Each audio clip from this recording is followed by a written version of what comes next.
আল্লাহর রাসূলের জবানে মোবারক নবীজি আমার কোন কথা নিজের মন থেকে বানিয়ে বানিয়ে বলেন না। ওয়ামা ইয়ানতিকু আনিল হাওয়া ইন হুয়া ইল্লা ওয়াহয়ুন ইউহা।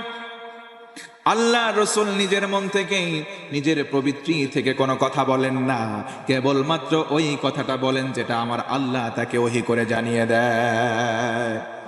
আল্লাহ রাসূল বলেন, ও আমার উম্মত, পাঁচটা আমল করো, এমন পাঁচটা আমল যেই পাঁচটা আমল যদি তুমি করতে পারো জান্নাত তোমাদেরকে ওয়েলকাম করে ডাকতে থাকবে। সুবহানাল্লাহ। এক নম্বর হলো হাফিজুল লিসান। তুমি তোমার জবানটাকে হেফাজত করো, তুমি তোমার জবানটাকে হেফাজত করো। তুমি যদি তোমার কথাকে সংবরণ করো আল্লাহ রব্বুল আলামিন জান্নাতকে খুলে দেবেন। সুবহানাল্লাহ। ও আমার মা, ও আমার বোন, আজকে গীবতের পরিমাণ বেড়ে যাচ্ছে। আজকের সমাজে গীবতের পরিমাণ, পরনিন্দার পরিমাণ বেড়ে যাচ্ছে। আল্লাহর রাসূল বলেন, মান সামাতা নাজাব।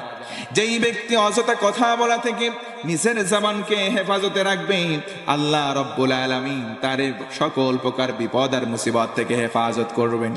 আল্লাহর রাসূল বলেন, ও আমার উম্মত, এই জন্য হাফিজুল লিসান, তোমার জবানটাকে হেফাজত করো, কারণ ইনশাআল্লাহ আল্লাহ রাসূল বলেন, কেউ যদি দুইটা বিষয়ের জামিনদার বা জামানত দিতে পারে আমি রাসূল জামিনদার হয়ে তাকে জান্নাতে নিয়ে যাব। সুবহানাল্লাহ।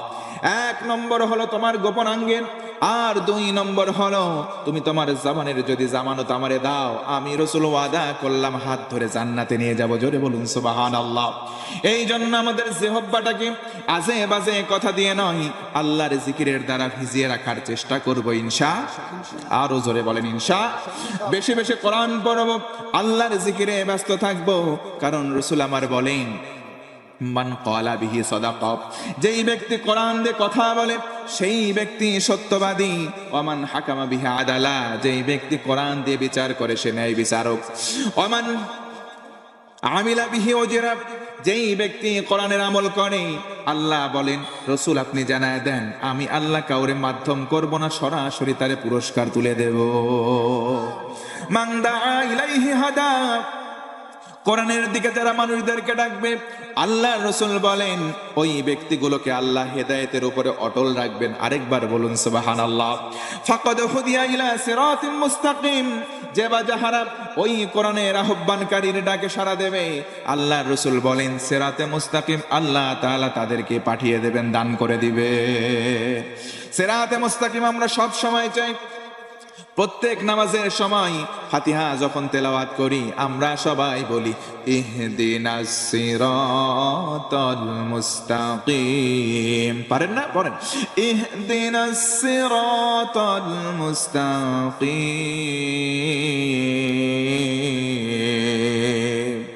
আল্লাহ রাসূল বলেন, ও উম্মত, সিরাতে মুস্তাকিম বাজারে পাওয়া যায় না, সিরাতে মুস্তাকিম মুদিখানার দোকানে পাওয়া যায় না, সিরাতে মুস্তাকিম পাওয়া যায় সেখানে যারা কোরআন দিয়ে মানুষদেরকে ডাকে তাদের পেছনে সাড়া দিলে ওখানে সিরাতে মুস্তাকিম নিহিত আছে। সুবহানাল্লাহ। পাঁচটা আমল করবেন মা বোনেরা। এক নম্বর, অযথা কথা বলবেন না, পরনিন্দা গীবত চর্চা করবেন না, জিহ্বাটাকে জবানটাকে হেফাজত করবেন ইনশাআল্লাহ। দুই নম্বর হলো তালিল কোরআন। বেশি বেশি কোরআন তেলাওয়াত করবেন, কারণ কোরআনের একটা নাম হলো কালামুল্লাহ। কালামুল্লাহ শব্দের শাব্দিক অর্থ হলো আমার আল্লাহর কথা। কেউ যদি কোরআন পড়ে সে যেন আমার আল্লাহর সঙ্গে কথা বলে। ও মুসলমান বলেন তো, আল্লাহর সঙ্গে কথা বলার সুযোগ পেয়ে হাতছাড়া করা যাবে? জোরে বলেন যাবে? এই জন্য বেশি বেশি আমরা কোরআন পড়বো ইনশাআল্লাহ। কিন্তু অনেকে প্রশ্ন করেন, ও হুজুর কোরআন তো কঠিন, পড়তে জানি না। আমার রাসূল বলেন পৃথিবীতে তিনটা এমন জিনিস আছে যে তিনটা জিনিসের দিকে তাকালেই সওয়াব হয়। সুবহানাল্লাহ বলেন। এক নম্বর হলো আন-নাযারু ইলা। এক নম্বর হিয়াল কাবা। যদি কেউ কাবার দিকে তাকায় আল্লাহর রাসূল বলেন মাবরুর হলে তার জীবনের সমস্ত গুনাহ মাফ হয়ে যায়। জোরে বলেন না সুবহানাল্লাহ। দুই নম্বর হলো আন-নাযারু ইলা ওয়াজহিল ওয়ালিদাইন। কেউ যদি বাপ মায়ের দিকে নেক নজরে একবার তাকায় একটা কবুল হজের সওয়াব দেওয়া হয়। সুবহানাল্লাহ নাই? আরো জোরে কর না একবার সুবহানাল্লাহ। এই কথা শুনে সাহাবী বললেন, ইয়া রাসূলুল্লাহ, আমার বাপ মা জীবিত আছে, আমি যদি 100 বার করে তাকাই কি ফায়দা? রাসূল আমার মুস্কি হাসলেন, ডেকে বললেন, সাহাবী, আল্লাহর রহমত কমে যায় নাই, 100টা কবুল হজের সওয়াবই তুমি পাবা। 3 নম্বর হলো আন-নাযারু ইলাল মাসাহাফ আবিল কোরআনুল কারীম। রাসূল বলেন, কেউ যদি মাসাহাফের দিকে তাকায়, কোরআনের দিকে যতক্ষণ তাকিয়ে থাকবে, রহমত বর্ষণ হতেই থাকবে। আল্লাহ রসুলের কথা কোনোদিন মিথ্যা নয়। আমরা কোরআন পড়ব, কোরআন যদি না পারি, কোরআনের দিকে তাকিয়ে থাকবো আর বলবো এইগুলো আমার আল্লাহর কথা, এই আমলটা করবো ইনশাআল্লাহ। 2 নম্বর কাজ হলো তালিল কোরআন। কোরআন তেলাওয়াতকারী হব, আর কোরআন তেলাওয়াতকারী যদি না হই, অন্যজন তেলাওয়াত করবে, আমরা শুনবো ইনশাআল্লাহ। জোরে কর না ইনশাআল্লাহ। আজকে যুবক যুবতীরা কানের মধ্যে হেডফোন গজে রাস্তা দিয়ে যায়, তার এদিক দিয়েও বাইর হয়, খাম্বা দিয়েও বাইর হয়, দাঁড়ায় কথা বলতে থাকে, আপনি বুঝতেই পারবেন না কোনটা খাম্বার কোনটা মানুষ। কথা বলেন ঠিক কিনা? আবার দেখবেন মোবাইল হাতে নাই, জিপ জিপ জিপ জিপ মার ধর ধর এরকম করতেছে, রাস্তার কোণে পাবজি গেম খেলতেছে। কথা বলেন আছে না নাই? আবার অনেকে আছে একবার এরম করতেছে, একবার এরম করতেছে, মানে রোমান্টিক হয়েছে, প্রেমের আলাপ করতেছে কানের সঙ্গে। কথা বলেন আছে না নাই? ওইগুলারে ধরবেন, মাঝে মধ্যে গান গায়, আমি সাগরের ঢেউ থামাবো শুধু ভালোবাসা দিয়ে, জুতা পায়ে রাখবেন না, তুলে একবার পেটাস করে পিটায় সাতপাট করে ফেলবে। কথা বলেন না কেন মুরব্বী? আর সাগরের ঢেউ থামাতে পারে একজন, তিনি কে? জোরে বলেন না কে? পাথরে ফুল ফোটাতে পারে একজন, তিনি কে? আল্লাহর সঙ্গে পাল্লা দিয়ে তুমি শিরকিয়াতের কথা যুক্ত গান বললা, তুমি বেটা মুসলমান ঘরের সন্তান হতে পারো না। আল্লাহদ্রোহী কোনো কথা কেউ যদি বলে, তাদের সঙ্গে আমাদের কোনো সম্পর্ক। এই যে 31st নাইট আসতেছে, আর মাত্র 2 দিন 3 দিন পরে 31st নাইটে লাফালাফি ফালাফালি, বক্স নিয়ে আসো, এই করো, গরু জবাই করো, এই রান্না করো, দীপ দীপ দীপ দীপ, সারা রাত লাল পানি খায়া মাতাল হয়ে পড়ে থাকে। কথা বলেন আছে না নাই? এইগুলো পশ্চিমকালেও মুসলমানদের কালচার হতে পারে। তবে তুমি 31st নাইট যদি পালন করো যুবক, এইভাবে করতে পারো, করার কথা আমি বলছি না, যদি একান্তই করতে চাও এইভাবে করো। তাহাজ্জুদের নামাজে তুমি দাঁড়িয়ে যাও, আল্লাহর কাছে কান ধরে বলো, আল্লাহ, বিগত 1 বছরে কিচ্ছু করতে পারি নাই তোমার গোলামি, আজকের দিনে সারেন্ডার করলাম, কান ধরে স্বীকারোক্তি দিলাম, আল্লাহ তোমার কাছে ফিরে আসলাম, আগামী বছরটা যদি আমার হায়াত দাও, তোমার ইবাদত বন্দেগী করে আমি আল্লাহ তোমার গোলাম হতে চাই। 31st নাইট কেউ যদি পালন করতেই চান, ও যুবক, তুমি যদি করতেই চাও, আল্লাহর কাছে সারেন্ডার করো। জীবনে যত গুনাহ করছি বিগত বছরে, গুনাহগুলো ছেড়ে দিলাম, সামনের বছরে গুনাহমুক্ত জীবন গঠন করব, আল্লাহ যদি তৌফিক দাও। আল্লাহ বলেন কি জানেন? ওয়াল্লাযীনা জাহাদু ফীনা লানাহদিয়ান্নাহুম সুবুলানা। আল্লাহ বলেন, গোলাম, তুমি যদি আমি আল্লাহর রাস্তায় একটু চেষ্টা করো, মুজাহাদা করো, আমি আল্লাহ ওয়াদা করলাম সকল বদ্ধ দুয়ার আমি আল্লাহ উন্মুক্ত করে দেব, তোমার জন্য সহজ করে দেব। সুবহানাল্লাহ। তাহলে আল্লাহ ওয়াদা করলেন সহজ করে দেবেন। আমরা যদি তার দিকে পদাঙ্কটা 1 কদম আগাই, আল্লাহর রহমত 10 ধাপে গিয়ে আসবে। জোরে কোন না সুবহানাল্লাহ। আল্লাহর দিকে আমরা অগ্রসর হব তো ইনশাআল্লাহ। 31st নাইটের সঙ্গে আমাদের সম্পর্ক রাখা যাবে? জোরে বলেন যাবে? এই যুবক, তোমাদেরকে বলছি, মদ মাদকতা ছেড়ে দিতে হবে, ইয়াবা ছেড়ে দিতে হবে, ডায়াল ছেড়ে দিতে হবে, বিড়ি সিগারেট ছেড়ে দিতে হবে ইনশাআল্লাহ। পড়েন, আরো জোরে পড়েন না ইনশাআল্লাহ। সমাজের মধ্যে বলেন, হুজুর সব ছেড়ে দেব, মাগার সুদ ছাড়তে রাজি নাই। সুদ আজকে আমাদের সমাজে আছে না নাই? জোরে কর না। তাহলে সব ছেড়ে দিলেন, আপনি সুদখোর হইলেন। আপনি নামাজ পড়তে পড়তে যদি এই জায়গায় ঘাঁটি ফেলায় শক্ত করে ফেলেন, আল্লাহর কসম, 1 ওয়াক্ত নামাজ, 1 রাকাত নামাজ, 1 রাকাতের অর্ধেক নামাজও মাথার উপরে উঠবে না। কথা বলেন ঠিক কিনা? ইবাদত কবুলের যতগুলো শর্ত রয়েছে, প্রথম শর্তই হচ্ছে হালাল ভক্ষণ করতে হবে। আপনি যদি হালাল ভক্ষণ না করেন, 1000 ইবাদত করেছেন, বস্তাভর্তি ইবাদত, এই ইবাদত আল্লাহর কাছে কবুল হবে? তওবা করবেন কার কাছে? আল্লাহ বলেন, মান তাবা ওয়া আমানা ওয়া আমিলা আমালান সলিহা ফাউলাইকা ইউবাদদিলুল্লাহু সাইয়্যাতিহিম হাসানাত। জোর গলায় একবার আল্লাহু আকবার। আল্লাহ বলেন, মান তাবা, যে বা যাহারা তওবা করলো, ওয়া আমানা, ঈমানকে নবায়ন করো তো মজবুত করলো, ওয়া আমিলা আমালান সলিহা, নেক কাজ করলো, ভালো ভালো কাজ করলো, ফাউলাইকা, তাদেরকে আমি আল্লাহ ইউবাদদিলুল্লাহু সাইয়্যাতিহিম হাসানাত, তাদের গুনাহগুলোকে কনভার্ট করে দেব, বদল করে দেব নেকির মাধ্যমে। যদি মনে করেন পেছনের জীবনে 10 মণ গুনাহ করছে, 10 মণ গুনাহ করে তওবা করেছে, আল্লাহ বললেন 10 মণ গুনাহকে আমি আল্লাহ নেকি দ্বারা বদল করে ওই 10 মণ ঠিকই থাকবে, ওইগুলোরে সওয়াব বানায় দেব। তওবা করব কার কাছে? পড়েন আস্তাগফিরুল্লাহ, জোরে কোন আস্তাগফিরুল্লাহ।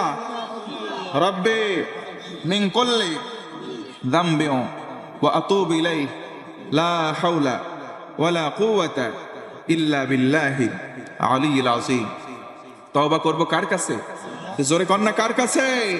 আল্লাহর কাছে তওবা করলে আল্লাহ ওই বান্দাটারে এই আস্তাগফিরুল্লাহর কারণে তার পেয়ারা বান্দা বানায়। এই জবান দিয়ে যেই দোয়া করবে ওই দোয়াটাই আল্লাহ কবুল করে নেয়। জোরে কোন না সুবহানাল্লাহ। আহমদ ইবনে হাম্বল জগৎ বিখ্যাত একজন আলেম ছিলেন। তার জামানায় তিনি কোথাও গমন করবেন, বের হয়েছেন, রাত হয়ে গেছে। মসজিদে এসে নামাজ আদায় করলেন। আজনবী, তারেও কেউ চেনে না, সেও কাউরে চেনে না। নামাজ শেষ, তিনি বললেন আমি মসজিদে বসতে চাই। মুয়াজ্জিন বললেন না, বসার কোনো অনুমতি নাই, আপনি অন্য কোথাও যান, আপনারে চিনি না। আহমদ ইবনে হাম্বল চলে গেলেন বাজারের এক প্রান্তে, গিয়ে দেখেন একটা লোক রুটি বিক্রি করবে, রুটির দোকান পসরা সাজাচ্ছে। শীতের রাত, দোকানের কাছে গিয়ে বলে ভাই আমি আজনবী, আগন্তুক, দূরে কোথাও যাব, কিন্তু কোনো রাস্তা নাই, বাহন নাই, তুমি কতক্ষণ থাকবা?